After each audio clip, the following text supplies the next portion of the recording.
Hello and welcome to this episode of Speak PR. Today I am really delighted to have Josh Gardner, who's a fellow entrepreneur based in China, and he's the founder and managing director of Kung Fu Data. We've got over 135 mutual connections on LinkedIn. Can't believe that we haven't chatted like this before. Welcome, Josh. Well, thank you so much for having me on the show, Jim. And in literally like 10 seconds, we're like, oh yeah, I just talked to him, So it's pretty cool. And we are part, of the leadership of an organization in the past in China. I think that also helps, and the connections are very real. And all of us share the same communal experience of launching and failing and succeeding sometimes in the Chinese market. And I think that's what this is all about, I'm assuming. Great. Yeah, and Josh, and you're a legend. I mean, you're part of the EO, the Entrepreneurs Organization. But tell us on this podcast, what we want to know is what problems do you solve for companies and business owners in China through Kung Fu Data? So actually, the company has a very simple mission, and that's to help non-Chinese brands thrive online in China, in the marketplaces. And that sounds like something great, right? It's easy to do, but China's not easy, right? So consider this. There are 60 million, 60 million, more than the population of the UK, has a store as a merchant that's active on Taobao and Tmall and JD. So our world is marketplace commerce, what they call the marketplace economy. And these ecosystems in China are absolutely gargantuan, right? Like Alibaba's is going to process over $1 trillion. They just did a full trillion their last fiscal year. And there are 60 million active merchants selling that volume, right? Doing that business. And consider that 10 million of them make the stuff. They're factories. So consumers in China can buy direct from a factory, okay? They can buy absolutely direct from the source, customized, delivered for free in about 30 minutes from the time they order, right? Maybe a couple of hours.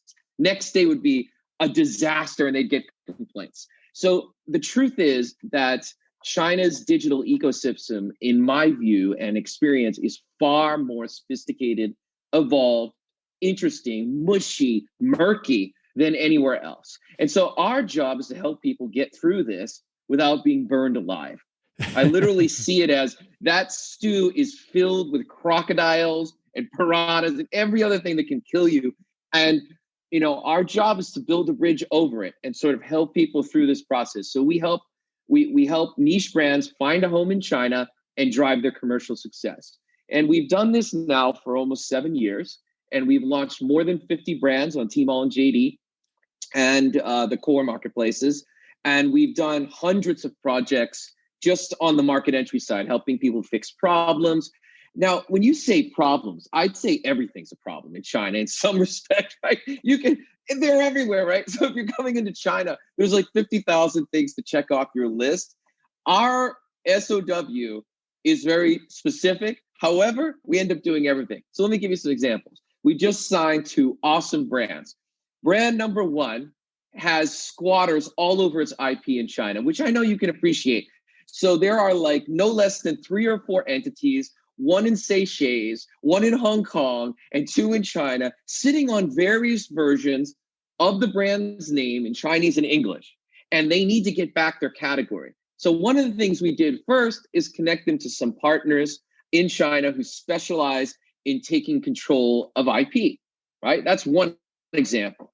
Another one this last week, which is the worst case scenario, a competitor of ours, but another operator on Tmall and JD and in the ecosystem got in a huge fight with a brand. The brand wanted to switch, severed the relationship, but there's now a lawsuit.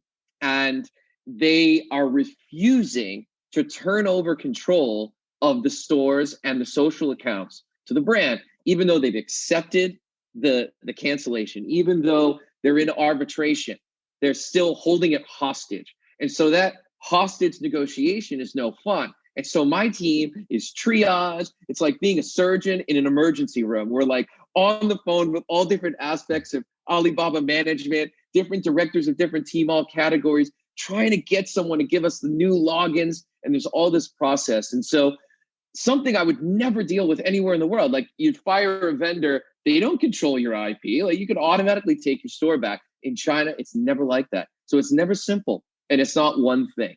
But the key problem we solve is sales, and amplification. So if you're coming in the market, my team is extremely good at taking brands from 1 to 100 pretty quickly. Now, we can't predict when water is going to boil in China for you. Like I have a brand, it took 2 years. I'm embarrassed. Like literally 2 years of torture, like almost no movement. And then September, we just reported 3.2x, 320% growth over last year's same month. So China, it takes time to do that activation. It's very painful for a lot of people. So one of the things we do is we're responsible for selling and managing the brand online and handling all the problems related with that. So that's logistics, customer service, returns management, all the tech, integration, IT, data, reporting, results delivery, platform management, events, media, marketing, creative, you name it. We have to do it all. We are the in-market marketplace partner. So in addition to that ridiculous amount of stuff that we have to do, outside of that, we have to connect people to things that we don't do. So, the social media and sort of the, PR and seeding, what you do, we don't do. We actually focus entirely on integrating assets and marketing inside the Ali ecosystem and the JD ecosystem. So we basically bring as much love into the platform as we can.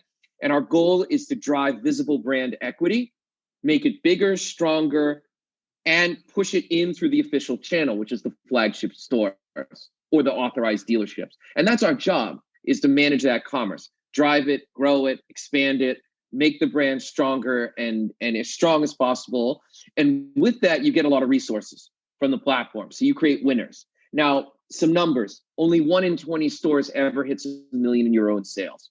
So to give you an idea, in my portfolio, hey, entrepreneurs, right? We've got some dogs in there, right? Like I said, it took me 2 years just to boil water for this one guy. Can you imagine? I've got 3 or 4 stores out of the 17 now that do not do €1 million. Okay. So they're still trying to get up into the top echelon, but all the other ones do. So you're looking at a hit rate over 80% or 70%. And I think for China, that's super hard to do. So I consider having a success rate on 0 to 1 or 1 to 10s and even 100 or 1,000. Some of our clients go into the hundreds of millions of GMV category, but most don't. But they build a good business.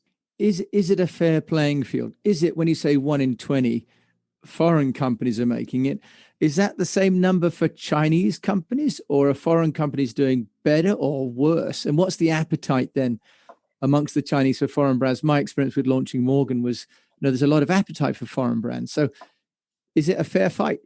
It is a fair fight, right? Like as fair as it's going to get, right? So in the end, obviously, what do you have in China if you're Chinese? Home court advantage.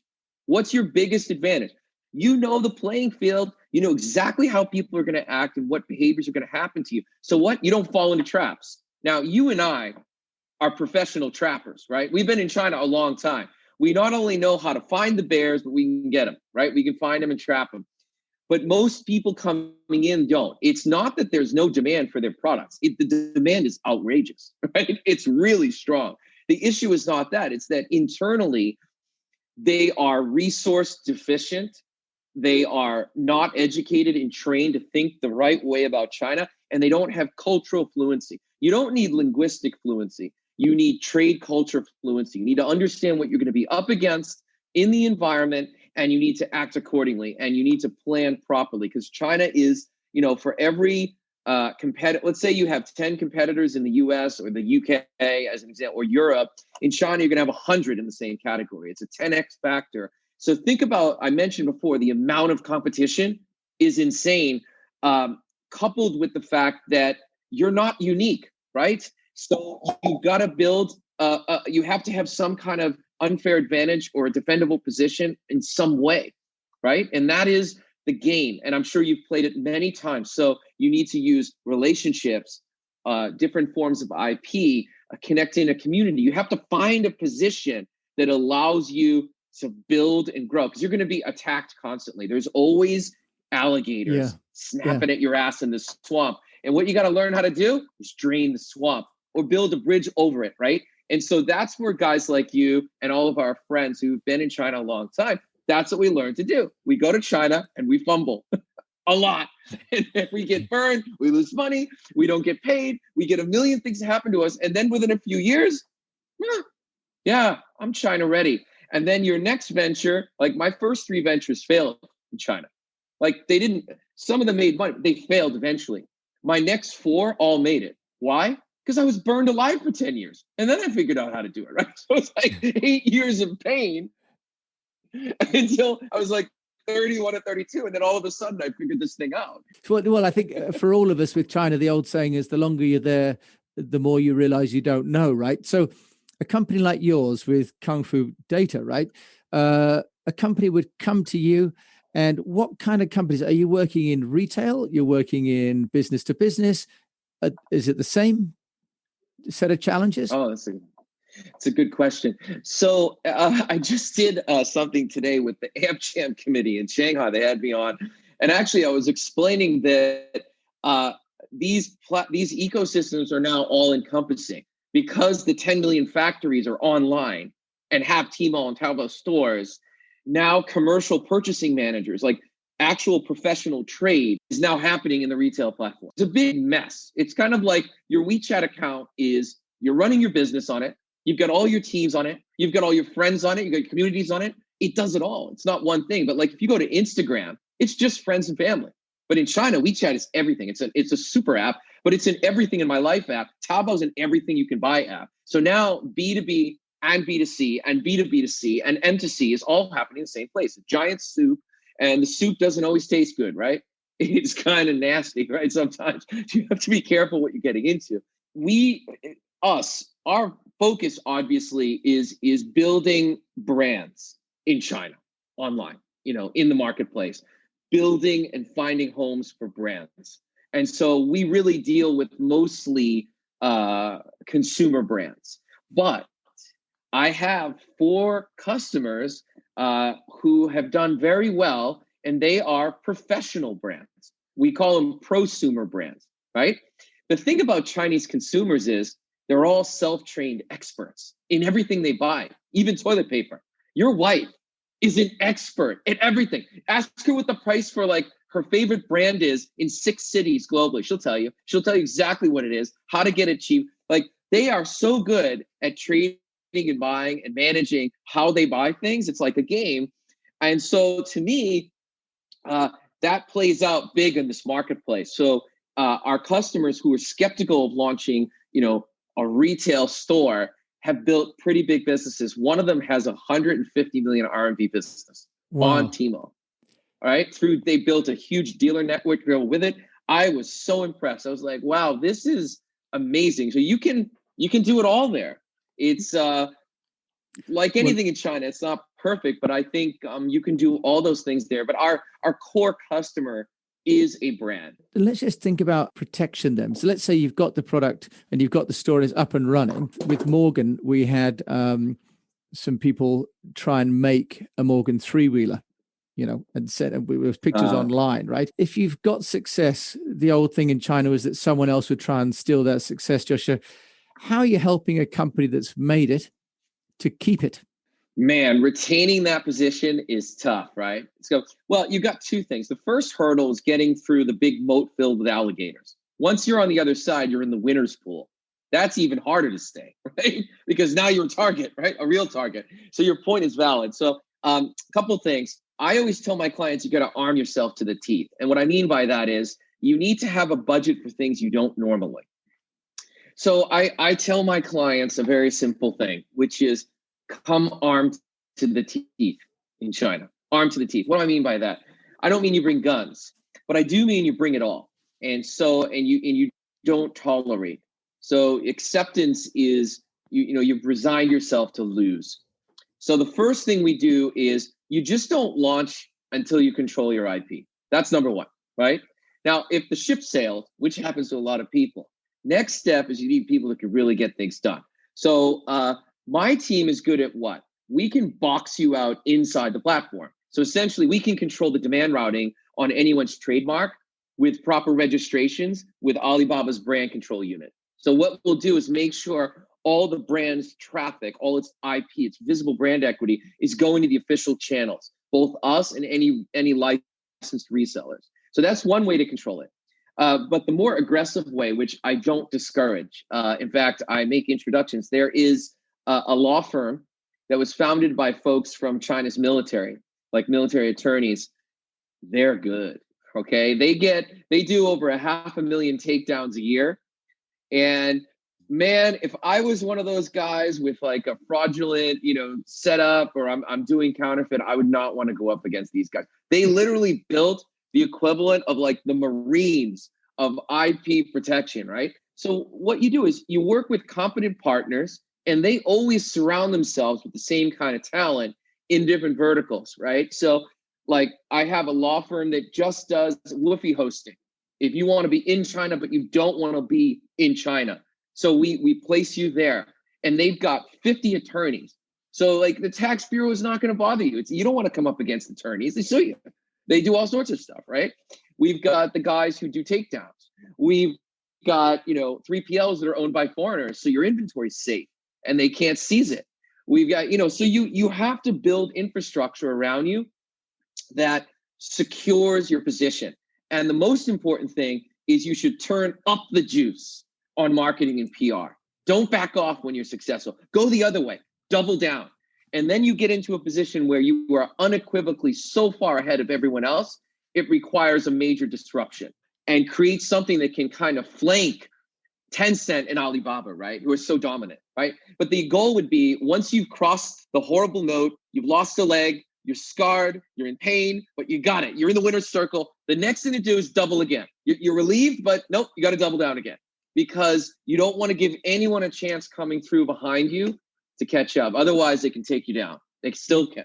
So the old Andy Grove, only the paranoid survive, along with the Teddy Roosevelt, walk softly and carry a big stick. You kind of need the two things together, right? Yeah, and you don't even need to be like a buccaneer in here. I mean, you don't need to be someone who's coming in as a mercenary.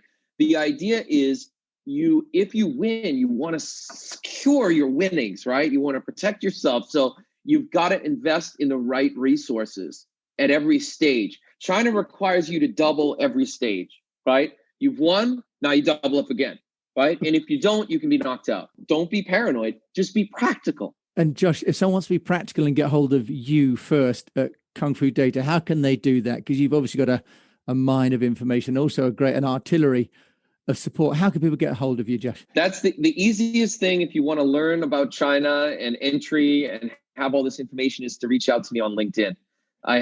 We publish 330 or 40 times a year.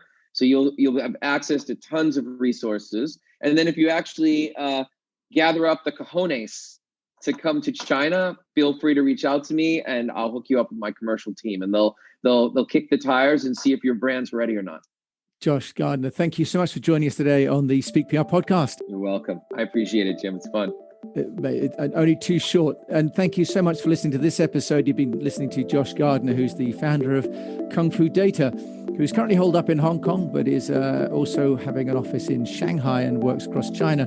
So you've been listening to the Speak PR podcast. We're trying to solve problems for business owners who have got value locked up in their business and just want to find some simple, and in China's case, not so easy, but profitable routes to get noticed and get profitable. Thank you for listening.